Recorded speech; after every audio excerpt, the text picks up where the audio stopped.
प्यारे साथियों, आज की ये जो हमारी क्लास है इसमें हम लोग चक्रवृद्धि ब्याज निकालने की जो ट्रिक है उस ट्रिक पर बात करेंगे। अगर आपके लिए समय 2 वर्ष है तो 2 वर्ष के लिए आप लोग चक्रवृद्धि ब्याज कैसे निकालोगे। 3 वर्ष है तो उसके लिए चक्रवृद्धि ब्याज कैसे निकालोगे, या फिर समय 4 वर्ष है तो उसके लिए चक्रवृद्धि ब्याज आप कैसे निकालेंगे, वो भी ट्रिक से यूं ऐसे निकलेगा। हाँ, केवल कुछ बात का ध्यान रखना है। देखिए, सबसे पहली बात, जब भी समय 2 वर्ष होगा और जो चक्रवृद्धि ब्याज की दर है प्रत्येक वर्ष का समान है, ठीक है, तो आप ये वाला रूल लगाओगे। रूल क्या है, ध्यान से देखिए, इसे गोल्डन रेशियो मेथड कहते हैं स्टूडेंट्स।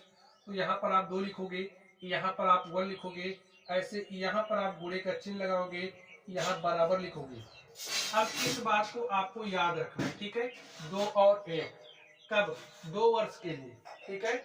चलिए, यहाँ पर आर क्या है, 20% है, और 20% का मतलब क्या होता है, 20 बचे में 100, 20 एक के 20, 20 पंचे 100, ठीक है। आपके पास क्या आ गया, 1/5। अब आपका मूलधन देखिए क्या है, पी है, पी का मान कितना है, 3000 है। तो जो भी आपका पी है, पी का 1/5 कर दीजिए। देखिए पी है ना 3000, 3000 का 1/5, तो 3000 को 3000 का 1/5, 5 के 5, 5 छके 30, 5 शून्य शून्य, 5 शून्य शून्य, क्या आ गया 600। तो यहाँ लिख दो, ठीक है।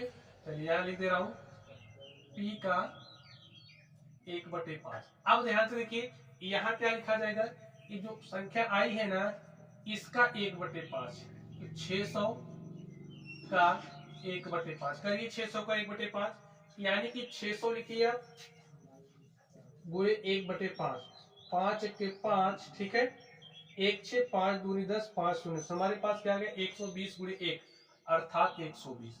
यहाँ लिख दिया। 600 का गुणा 2 से करो तो 600 दूनी हो गया 1200, 120 का गुणा 1 से करो, 120 एक के क्या हो गया 120। अब स्टूडेंट्स, जो आपका सी आई है वही आपको निकालना है। तो सी आई क्या हो जाएगा, ध्यान से देखिए, सी आई इज इक्वल टू 1200 में 120 जोड़ दो, तो 1200 में 120 जोड़ोगे, 12 एक 1320 रुपया। यही आपका क्या हो गया, सी आई हो गया। देखिए एकदम आराम से निकल गया। हाँ, जो बात ध्यान रखनी उसको भूलना मत। अगर 2 वर्ष के लिए निकालना है, प्रत्येक वर्ष का जो दर है वो एक समान है, ठीक है, दोनों वर्ष का जो दर है वो समान है, और 2 और 1 का अनुपात होता है, इसको याद रखना है, ठीक है, 2 1 ऐसे याद रखना है, ठीक। चलिए, अब हम लोग बात करते हैं 3 वर्ष के लिए। स्टूडेंट्स, अगर आपको 3 वर्ष के लिए चक्रवृद्धि ब्याज निकालना है तो इसमें भी बात वही है, समय 3 वर्ष, क्योंकि 3 वर्ष के लिए बात की जा रही है। प्रत्येक वर्ष का जो दर है वो समान होना चाहिए, समान है। मूलधन हमारे पास इतना है, तो स्टूडेंट इसके लिए आप क्या याद रखोगे, देखिए 3 3 एक ऐसे लिखिए, यहाँ पर गुणे का चिन्ह लगाइए, यहाँ पर आप बराबर लिख दीजिए, ठीक है। अब दर आर है ना, आर का मतलब क्या है, आर क्या है आपका 10%, और 10% का मतलब 10/100, 10 एक के 10, 10 दहम 100, आपके पास आ गया 1/10। जो भी आपका पी है, ठीक है, जो भी आपका पी है, पी एक 10,000 है, 10,000 का 1/10 यानी कि इसको 10 से भाग दे दो। जब भी आप इसको 10 से भाग दोगे तो आपको क्या मिलेगा 1000, ठीक है। अब इसका 1/10 कर दीजिए, इसका 1/10 क्या हो जाएगा, इसमें 10 से भाग दोगे तो आपको 100 प्राप्त होगा। अब इसका 1/10 निकालिए,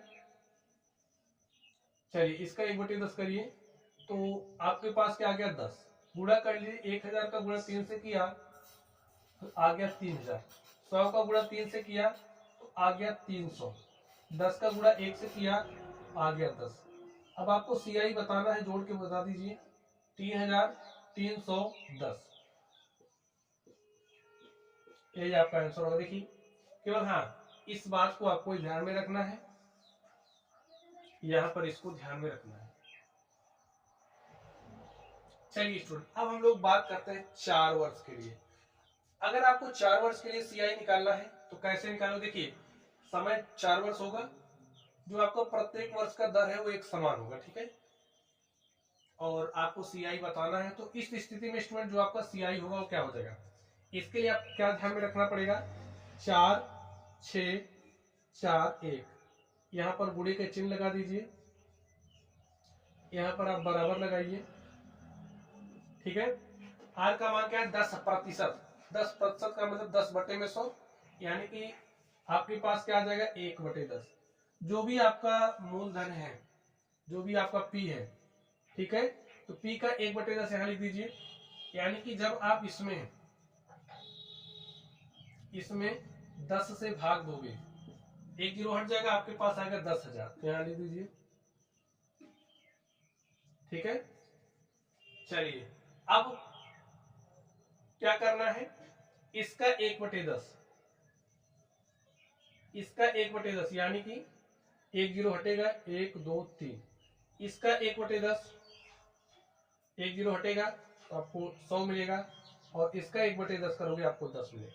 गुणा कर लीजिए, 10 चौके 40, 1000, यहाँ पर 6000, 100 चौके 400, और 10 एक्के 10। अब इसको जोड़ लीजिए, देखिए 40 46,410, तो लिख लीजिए 46,410, यही आपका क्या हो गया, CI हो गया।